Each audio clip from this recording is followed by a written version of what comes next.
Terima kasih pemirsa, Anda masih tetap bersama kami dalam Berita Papua. Bagi Anda yang baru bergabung, kami akan sajikan kembali 3 berita utama hari ini. Dosen UGM Bambang Purwoko, korban penembakan kelompok separatis di Intan Jaya, akhirnya diterbangkan ke Jakarta.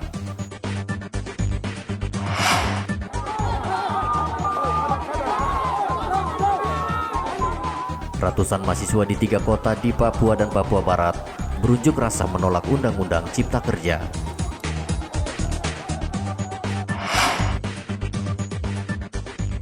Seorang guru tertular COVID-19, Sekolah Menengah Pertama Negeri 2 Merauke ditutup 14 hari.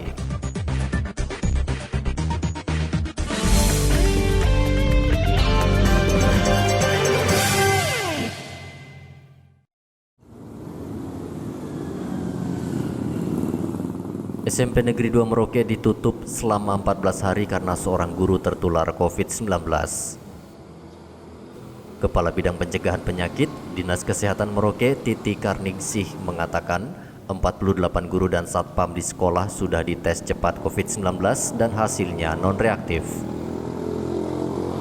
Kita sudah menghitung, jadi untuk kita melihat kontak erat, kita hitungannya sudah keterpaparan kasus yang menyebabkan kontak erat, kita hitung beberapa hari ke belakang, ke depannya, oke berarti kita.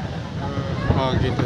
Bu, ini apakah ini sekolah yang pertama yang ada gurunya yang terpapar atau ada sekolah lain?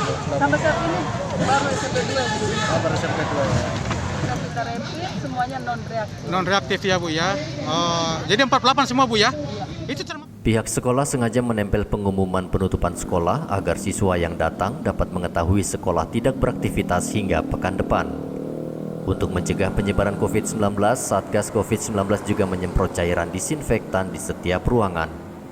4 September lalu, seorang guru di SMP Negeri 2 Merauke dinyatakan positif COVID-19. Guru tersebut tertular virus corona dari anaknya. Muhammad Ridwan melaporkan dari Merauke, Papua.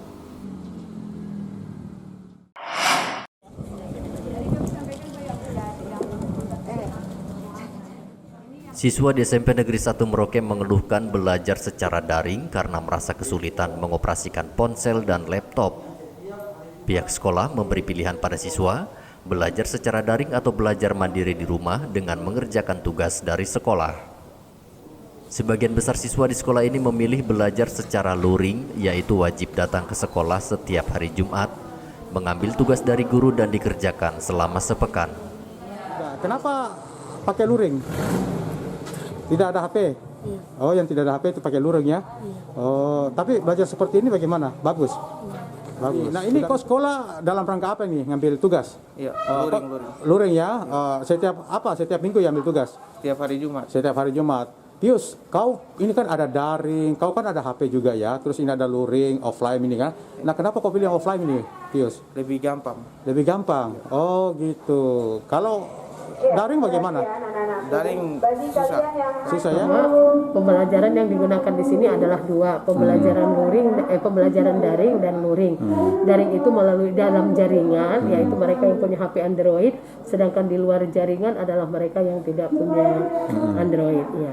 Jadi dalam hal ini kami sudah lakukan yang daring ya tetap daring, yang luring ya tetap luring, yaitu di mana mereka itu datang ke sekolah yaitu mengambil tugas. Itu kami jadwalkan setiap hari Jumat. Nah, namun kenyataannya karena yang luring ini datang ke sekolah, yang daring juga kadang sebahagian dia mengantarkan tugasnya itu ke sekolah. Namun sebenarnya kalau yang daring dengan daring, yang luring dengan luring. Mencegah penyebaran COVID-19, pihak sekolah mewajibkan siswa yang datang mengambil atau mengembalikan tugas wajib memakai masker dan mencuci tangan. Muhammad Ridwan melaporkan dari Merauke, Papua.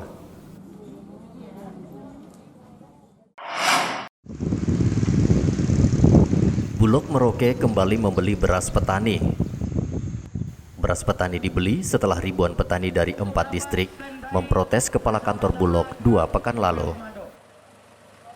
Kepala Bulog Merauke, Zubair, mengatakan beras yang dibeli Bulog adalah beras dengan kualitas baik dan akan dihargai Rp8.300 per kilogram. Kapan mulai nih Pak penyerapannya? Penyerapan hari ini sudah ada masuk di gudang bulog. Oh gitu. Hari ini mudah-mudahan teman-teman yang sudah siap berasnya yang sesuai ketentuan dia bawa masuk ke gudang. Berapa banyak akan diserap ini Pak? Kita punya tersedia space gudang 3.500. Kami sudah bagi juga semua sehingga tidak ada yang monopoli. Kami bagi kemarin sudah semua mendapatkan mulai dari yang besar sampai yang gilingan kecil kita kasih. Jadi sesuai dengan kapasitas gudang yang kosong 3.500 gitu Pak ya? Betul. Oh gitu. Apakah nanti ada penambahan itu? Itu kalau misalnya bulan ini penuh, kami juga sudah usulkan untuk geser ke Timika 2.000 ton. Oh, gitu. Mudah-mudahan ada perintah mengeluarkan itu sehingga menambah space gudang lagi yang kosong untuk beras-beras petani. Untuk harga yang wajar di tingkat mitra ini berapa sih Pak? Ini yang belum ada yang ngatur yang begitu antara mitra kerja Bulog dengan petaninya. Ini yang tidak ada yang ngatur, hanya mereka yang tahu, sehingga kami hanya mengharapkan yang wajar yang dibelikan oleh beras petani. Bulog Merauke akan membeli 3.500 ton beras petani dari 14 distrik. Pembelian tersebut disesuaikan dengan kapasitas gudang Bulog. Ribuan petani berunjuk rasa 29 September lalu di kantor Bulog Merauke. Petani meminta kepala Bulog dicopot karena tak becus mengurus pembelian beras petani. Sejak Januari, hasil panen petani tidak dibeli Bulog. Muhammad Ridwan melaporkan dari Merauke, Papua.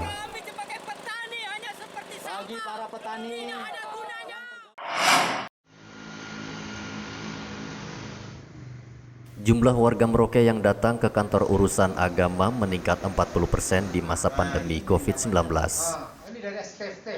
Permintaan warga untuk menikah di KUA meningkat setelah Pemda mengizinkan resepsi pernikahan bisa digelar dengan protokol kesehatan. KUA mencatat bulan Agustus hingga September, pasangan yang datang berjumlah 71 pasangan, padahal biasanya hanya 10 pasangan yang mengajukan pernikahan setiap bulan. Dari 70% dia naik ke 75%. Oh gitu. Iya. Di bulan untuk keberapa? Bulan September, Agustus, bulan Agustus. Agustus dia naik. Bulan September dia turun. Oh gitu. September turun. Ya, Oktober ini masih dalam perjalanan. Belum selesai ya. Oh gitu. Artinya ada peningkatan. Ya, kemungkinan tidak. Itu peningkatan bulan Agustus saja. Oh, bulan Agustus itu saja. biasanya kan Musim pengantin ya. Ya. Bulan Zulhijjah itu biasanya orang punya pandangan itu bulan paling bagus untuk menikah. Oh gitu. Jadi ini peningkatan orang menikah ini terkait juga dengan bulan. Ya, hitung-hitungan toh. Kalau kita punya masyarakat itu kan ada menurut perhitungan masyarakat ada bulan-bulan yang paling bagus untuk melaksanakan ijab kabul begitu. Makanya mereka hitungannya itu bulan paling bagus bulan Zulhijjah. Ya, itu bukan di sini saja, tetapi secara nasional memang di mana-mana itu pasti bulan Zulhijjah itu pasti meningkat untuk pernikahan nikah. Memastikan protokol kesehatan berjalan, petugas KUA wajib mendampingi pasangan yang akan menikah, mulai dari akad nikah hingga resepsi pernikahan. Warga juga diminta tidak mengumpulkan banyak orang serta mencuci tangan dan memakai masker saat menggelar akad dan resepsi pernikahan. Muhammad Ridwan melaporkan dari Merauke, Papua. Pemirsa, informasi tadi sekaligus mengakhiri jumpa kita dalam Berita Papua. Saya Gracila Taime, mewakili tim kerabat kerja yang bertugas menyampaikan terima kasih, selamat beraktivitas, sampai jumpa. Wanyambe.